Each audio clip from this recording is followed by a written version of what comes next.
Boire le thé avec Sa Majesté la Reine Elisabeth II, rien ne rendrait Alison plus heureuse.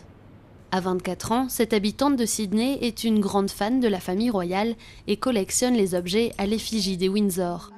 La jeune femme suivra les déplacements de la reine dans 3 États différents, pendant ce qui pourrait bien être le dernier séjour en Australie de la souveraine de 85 ans. Quand la reine se déplace quelque part, un sourire contagieux se propage sur les visages de tout le monde. J'ai envie de faire partie de ça. Chef de l'État de ce pays du Commonwealth, Elisabeth II a visité l'Australie pour la première fois en 1954.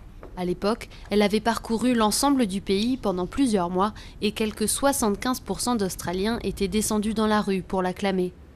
Mais les temps ont changé. Dans un référendum de 1999, 55% des Australiens ont refusé de devenir une république. Mais aujourd'hui, beaucoup veulent voir un citoyen australien devenir chef de l'État. Le rôle de la reine et de son représentant, le gouverneur général, sont largement symboliques, mais les républicains souhaitent que ce poste soit occupé par un président australien. Selon eux, même si le régime changeait, l'affection du peuple australien pour la famille royale resterait intacte.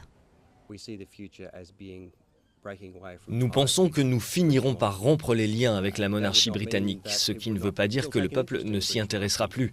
On l'a vu avec le mariage de William et Kate, c'était un événement people international.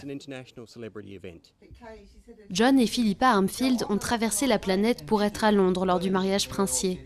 Tous les deux sont des monarchistes fervents, persuadés qu'en tant que chef d'État sans affiliation politique, la reine Elisabeth et ses prédécesseurs ont servi le pays d'une façon unique.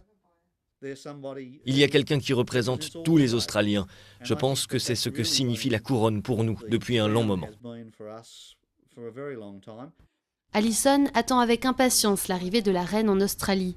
Elle espère l'apercevoir et compte bien profiter du voyage pour ajouter quelques trésors à sa précieuse collection.